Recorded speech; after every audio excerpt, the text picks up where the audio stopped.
Kagahapon sa hapon o kaganinang buntag, pertig ang daghanan ng ani sa simbahan aron mangumpisal.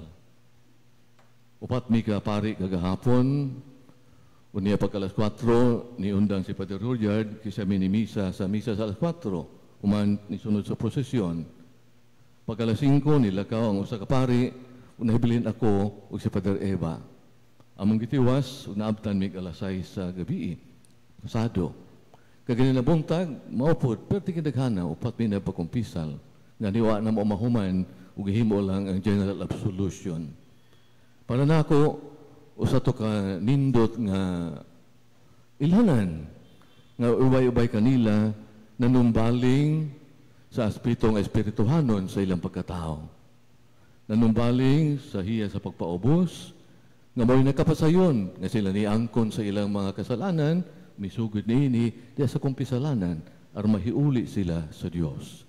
So usa ka positibo nga indikasyon mga igsuon. Sa amo na pagpaniudto kaganinang tulo, Father Eva, Father Rudyard, nirekomendar si Father Eva nga ipahangyo lang ang mga umpisal ugma kay magpakumpisal mas miumas buntag hanto Sabado nga moderisyo na lang bitaw unta. Namon koy mga umpisal nga hapinan pa ang mga sala sa daghang mga istorya, aron tingali maminus-minusan baka ang sala nga ilang nabuhat. Sagaran sa mga asawa, hapinag pasangil sa ilang bana. Yung napoy ba mo doon, pagkikasugid, ni bakho na. Yung kuyawan, bekawan na karin mo kupisa sa ako, abi pa lang, inigawas niya ang ubang naglaray, gikasabaan matali ng Padre Wendell, mo na nihilak. Hindi ko mga sabag kumpisalanan. So, ingon si Padre Eva, i-rekomendar ninimisaha o ugma pod before magsugod ang pangumpisal nga moderitso ta sugid sa mga kasalanan. Kay ngano aron mamubo-mubo ang seremonyas o matagag okasyon ng uban makapangumpisal pod. So imbis mo hapin pa nga ang ako gungguan mauni nakainganin na lang ko. Diretso na lang kung nakapangawat ko, nakapatay ko. Importante mga igsuon nini panahon sa Semana Santa o sa Kwaresma kung dunay pipila ninyo. Nga doon ay kitawag reserved sins sama sa abortion, pahimos lining panahon na pagpangumpisal. Kaya sa normal nga sirkumstansya, kami mga ordinaryong pari, dili mi makahatag sa absolution. Pero panahon sa Kaurisma o nini Semana Santa, itagaan mi sa atong obispo o pribilehiyo nga makahatag sa absolution niya ng mga sala nga kitawag reserba alala sa mga obispo o Santo Papa. So, atong paimuslan ang higayon. So, ni kailanan akong usbon, positive sign. Nga pipila, daghang mga tao na numbaling na dili lang ang ilang espiritu, tawhanong demanda mo'y kitagad, kundi ang spiritual demand, nga in-nurture po ang ilang spiritual life, ilang giatiman. So, mo na akong hangyo, kay mo na ipadangat ni Padre Eva kaganina, nga ipadangat diya kaninyo. Karong adlaw mga igsuon, atong gisaulog, sinugdanan ni ang atong misa karong hapuna sa kitawag og Paschal Triduum. Triduum, termino sa Latin, nga nagkahulugan og tulo. So ang atong reference, tulo ka adlaw sa iyang pagpasakit, sa iyang pagpakamatay sa krus, ug iyang pagkabanhaw. Huwebes Santo, Biyernes Santo, o Sabado y Gloria. Unya ang Paschal, nga in English, gikan sa Hebreo, P-E-S-C-H-A. P-E-C-A-C-H. Akong i-review ka ganina sa internet, ang pag-pronounce ko na is Pesach. Pesach. Meaning sa English, Passover. Paglabay, pagsaylo. O ang history ni ini, may unang gibasa ka ganina, Exodus chapter 12. Nga ang Diyos, buot mo paila kang paraon, ang Pangulo sa Ehipto, nga may naghimong ulipon sa mga Israelita, buot mo paila na si Paraon mo dili tag-iya sa kinabuhi. Dili siya kupot na ning tawhana nga iya mga ulipon hangtod sa hangtod. Nakita sa Dios ang ilang mga pag-antos mo na misugo sa ni Moises nga sila palingkawason sa maong kaulipnan. Nya ang kastigo mao pamatyon ang kinamagawangan nga mga naklalaki, ingon man ang mga panganayng lalaki sa tanang mga mananap. ug sayloan ang mga balay sa Israelita kung sila magbutang sa dugo sa inihaw nga kanding o kabaha karnero. Mao nay Passover. Sayloan ang balay sa mga Israelita kay naa may timaan sa dugo sa inihaw sa mananap nga gisakripisyo. Sa karaang testamento, sa Bagong Testamento, ang gisakripisyo dili na kanding o nating karnero kundi si Kristo na mismo. Mabata makaingon ko kanang pulong sa Bisaya nga pasaylo, nagikan po tingali na sa pulong nga saylo. Nga tungod sa sakripisyo ni Kristo, sayloan ta sa konsekwensya nga dautan nga mudangat unta nato sa panahon nga kita mapakasala. Mao na kay si Kristo nagsakripisyo man, miula siyang dugo ug tubig sa krus, siya mo'y mahimong paschal offering. Dili na kanding o karnero, dili na dugo nining mao mga mananap, kundi iya nagyong dugo mismo. Ug doon sa dakong buhat sa pagpangluwas, kita pasayloon. Musaylo ka nato ang konsekwensya nga dautan gumikan sa atong kasalanan. So mao na itong mga kasulugan nining tulo ka adlaw sa Paschal Triduum. Apan sa wa pa siya mapasakit, kay karong gabi sugdan man, nga siya dakpon na, buthian ni Judas, dakpon, panington o dugo, des tanaman sa Getsemani, niya dakpon na taralon. Wa pa na mahitabo niya, doon ay tulo ka importanteng butang iyang gihimo. Tawgon talag 3 M's. Kung doon ay M and M, doon ay 3 M's.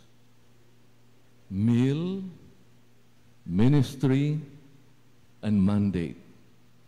Alang ka nato mga Katoliko atong giila nga kining Last Supper ang iyang katapusang panihapon mao ni institution of the sacrament of the Holy Eucharist. Sa Ebanghelyo ni San Juan kapitulo 6 bersikulo 22 ngadto sa 59 gipasidaan na niya ang taas kay niyang sermon on the discourse of the bread of life.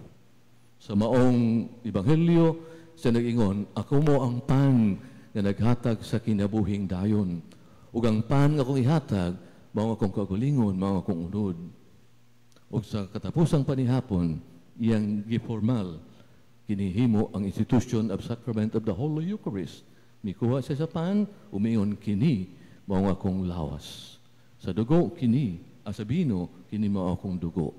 So kung usbon, ala nato mga Katoliko, mao ni ang formal nga institution sa sakramento, sa Santos nga Misa, o Sagrada Eucharistia.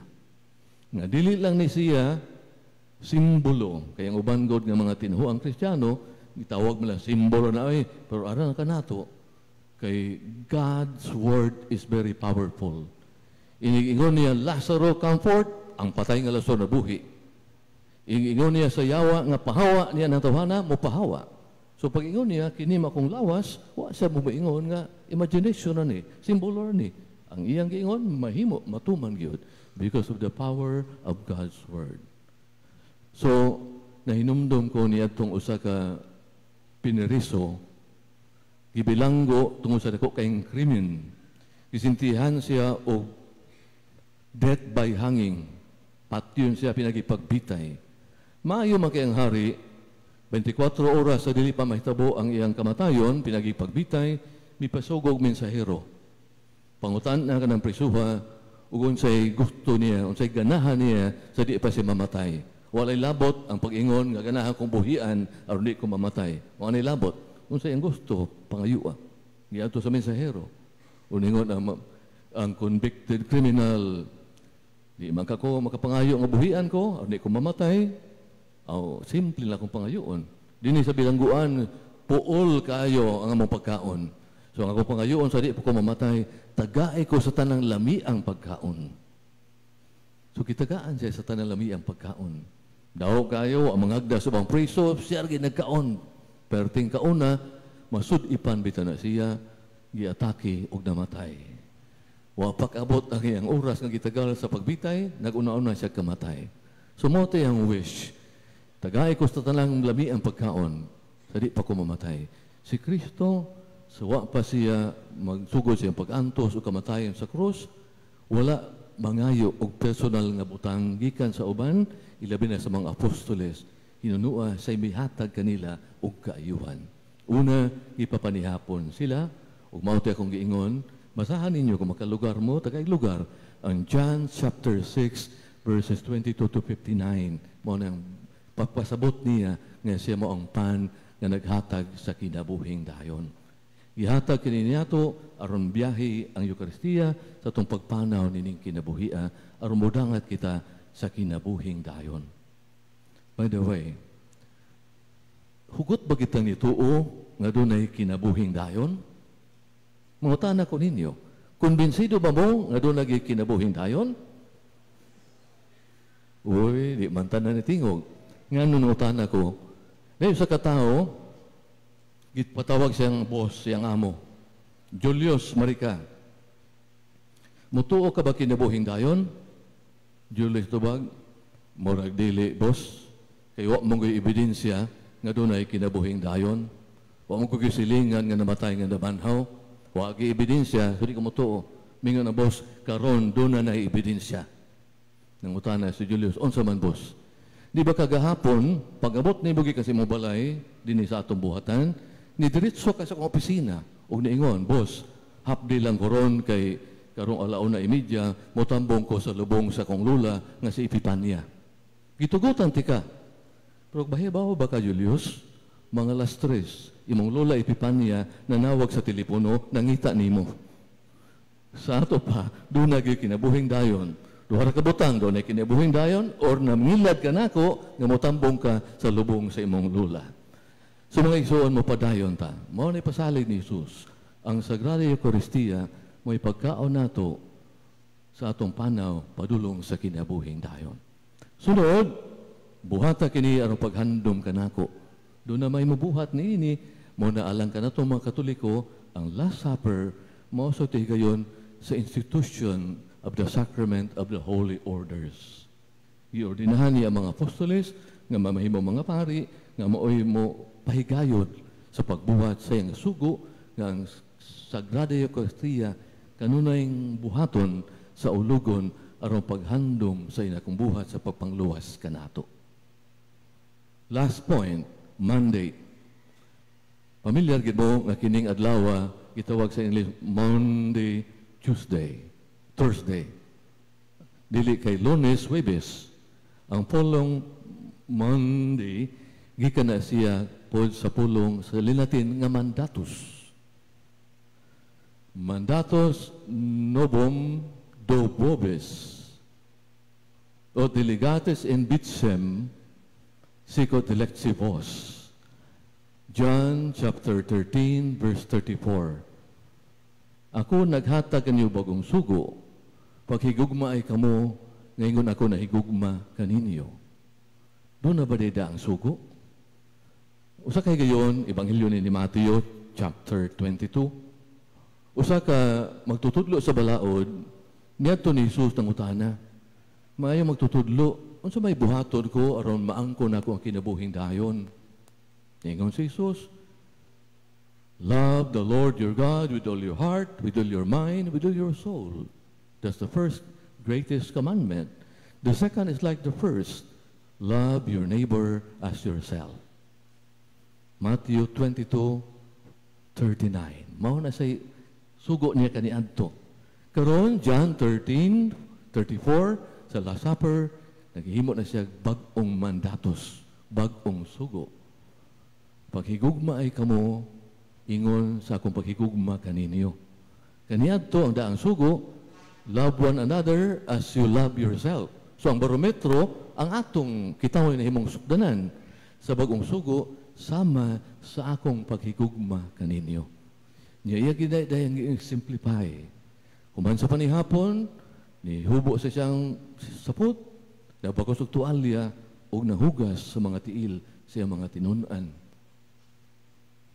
Kustombre kaniadto, gumadto kag usa ka balay, maghugasay sa tiil. Kay matud pa sa Ebanghelyo sa Exodo kaganina unang pagbasa sa inyo papangaon sa panihapon pagsulob mo sandalyas. So sandalyas ang ilang isulob dili sapatos. Si San Juan nga magbubunyag nga ingon sa Karaang Testamento to ha. Sa Bagong Testamento saan magbubunyag nga ingon in reference to Jesus. Dili gani ako nga mo badbad sa higot siyang sandalyas. So ilang kustombre dili pagsulob og sapatos o dili sandalyas. Kung sa ito makita, niglakaw-lakaw nila, magkaabog ang tiil. Muna nigdayon sa kabalay, tunay muhugas sila mga tiil. Ang muhugas sa tiil, ang mga sulugoon, ang saop, ang slave. Pero sa gibuhat ni Jesus, bisan siya Diyos, tag-iya nining tanan sa kalibutan, nagpaubos ng hugas sa tiil sa iyang mga apostoles. So muna siya part of the ministry of service. Niya gidasi kita niya, sama nga ako inyo magtutudlo, kayo ang magtutudlo, magkita ko kaninyo, napakita sa ehemplo, sundan ninyo ang akong panigingnan. So niining panahon ng mga igsuon, inumdumanta.